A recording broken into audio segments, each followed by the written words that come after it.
नाज़रीन इकराम, हम आपको बहुत अहम खबर देने वाले हैं कि मौजूदा हुकूमत इसकी गेम ओवर हो गई है और इनके सामने इस्टेब्लिशमेंट कह लें, ताकतवर कह लें, GHQ कह लें, जो मर्जी आप कहना चाहते हैं, इन्होंने 5 ऑप्शंस गिन के रख दी हैं और इसमें ऑप्शन से मुराद कुछ ऐसी चीज़ें हैं जहां पर हुकूमत को मार्शल लॉ के हवाले से भी आगाह कर दिया गया।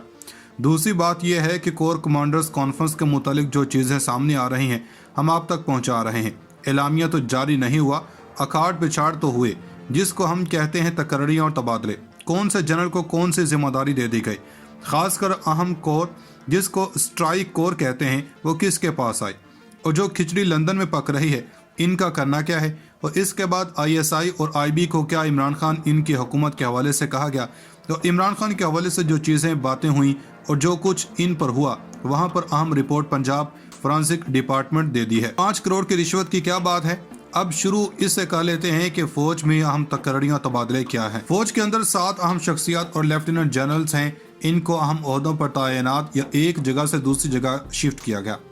इनमें बिलखसूस वो जर्नैल हैं जिनको हाल ही में मेजर जनरल से लेफ्टिनेंट जनरल पर तरक्की दी गई। सबसे पहले काशिफ नज़ीर को GHQ में मेजर चीफ लगा दिया गया। इसके अलावा स्ट्रेटजिक प्लान डिवीजन्स होती है, यहाँ पर यूसुफ जमाल को जिम्मेदारी दी गई।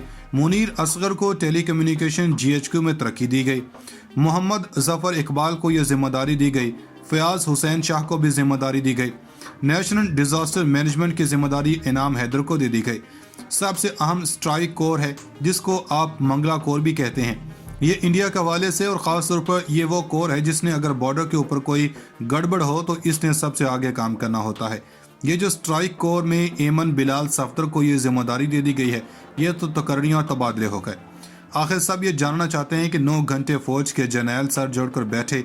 इतलात ये हैं कि इस्टेब्लिशमेंट के नुमाइंदों ने नवाज शरीफ से मुलाकात की है और नवाज शरीफ से मुलाकात के दौरान चूंकि सबको पता है कि शहबाज शरीफ के हाथ में कुछ नहीं है और फैसला नवाज शरीफ ने करना है, वो बता दिया जाना है। इस मुलाकात के बाद जो पैगाम वहाँ पर पहुँचाया गया कमोबेश वहाँ पर हुई है और इसलिए नवाज शरीफ ने इस वक्त शहबाज शरीफ को रोका था। आप हैरान होंगे इस बात पर कि गो कि ISPR की जानब से ये ऐलान हो चुका कि जनरल बाजवा 29 नवंबर को रिटायर हो जाएंगे और इन्होंने अलविदाई मुलाकातें भी शुरू कर रखी हैं इस लम्हे भी। लेकिन हम खबर दे चुके हैं कि हुकूमत के कहने के बावजूद, मांगने के बावजूद अभी तक समरी नहीं आ रही।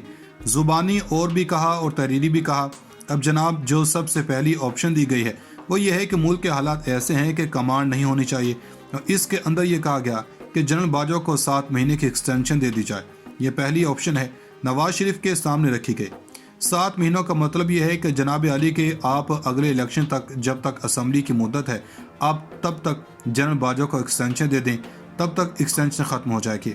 ऑप्शन दूसरी दी गई है कि आप यूं करें कि आप 4 महीने तक जनरल बाजवा को एक्सटेंशन दे दें।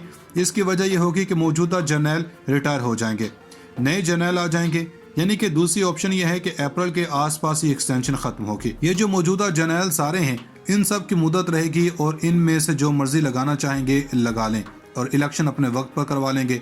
तीसरी ऑप्शन ये है कि ठीक है कि आप अगर एक्सटेंशन 4 महीने या 7 महीने देना चाहते हैं तो इससे भी एक और ऑप्शन है कि आप एक वाइस आर्मी चीफ लगा दें, जैसे नायब आर्मी चीफ, जिस तरह मुशर्रफ दौर में कियानी वाइस आर्मी चीफ थे। जब जनरल ज़िया वाला मामला भी ऐसा होता है, वाइस बाद में फुल फ्लेज आर्मी चीफ बन जाता है। जनरल बाजवा को फिलहाल आर्मी चीफ रखें और एक जर्नैल को रूटीन के अंदर chairman joint chief of staff लगा दें। चौथी ये दी गई कि अगर आप ये काम नहीं करना चाहते तो फिर आप एक और काम कर दें, आप इंतखाबात का ऐलान कर दें और मुल्क में इंटीरियम सेटअप यानी कि निगरान हुकूमत आ जाए। और निगरान हुकूमत आइन के तहत 3 महीनों के लिए आती है, लेकिन इनका ख्याल ये है कि हम यूँ करेंगे कि 90 दिन के बजाय हम इसको 180 दिन पर ले जाएंगे। सुप्रीम कोर्ट इस बारे में अप्रूव कर देगी और इस दौरान लेवल प्लेइंग फील्ड दे दी जाएगी। इसके बाद इलेक्शन करवा देंगे। यह है इमरान खान का मुतालबा जो इमरान खान कह चुके हैं। इसके तहत चलें और हम आगे बढ़कर वो तमाम के तमाम लोग करें। अगर आप ये ऑप्शन नहीं मानेंगे, इसका मतलब यह है कि आप फिर तैयारी 5वें ऑप्शन के अंदर कर लें, फिर मार्शल लॉ की तैयारी कर लें। ये 5 ऑप्शन दे दिए गए हैं और हैरान कुन तौर पर अब जनरल बाजवा के री अपॉइंटमेंट के लफ्ज़ को रिटेंशन मतलब रिटेन करने के साथ बदलने की तैयारियां हैं, जिसका मतलब है कि मुमकिन तौर पर जनरल बाजवा कहीं नहीं जा रहे, इन्हें कुछ अरसा और मिल रहा है ताकि ये हालात किसी डगर पर बैठें। नजरगाम कुछ अहम अपडेट्स हैं। शहबाज शरीफ के आने से ये उम्मीद हो चली थी कि शायद कोई मुज़ाकरात होंगे, پی ڈی ایم کے لوگوں سے ہوں گے، کچھ خبریں آئیں گی جو یک طرفہ کمپین ہو رہی ہے جس میں پاک فوج کے جنرلوں پر بات ہو رہی ہے۔ لیکن اب ایک نئی کہانی شروع ہو گئی ہے۔ اب شہباز شریف نے یہ اعلان کر دیا، مریم اورنگزیب نے ٹویٹ کیا کہ شہباز شریف کو کورونا ہو گیا۔ اب یہ بڑی اہم بات ہے۔ پچھلی 4 سال کی تاریخ دیکھ لیں، جب بھی کوئی بھی اہم ایشو آیا، یہ بیماری کوئی نہ کوئی نکل آتی ہے، کبھی کمر کا درد، کبھی کینسر، اب یہ کورونا، تو تیسری بار یہ ہو رہا ہے۔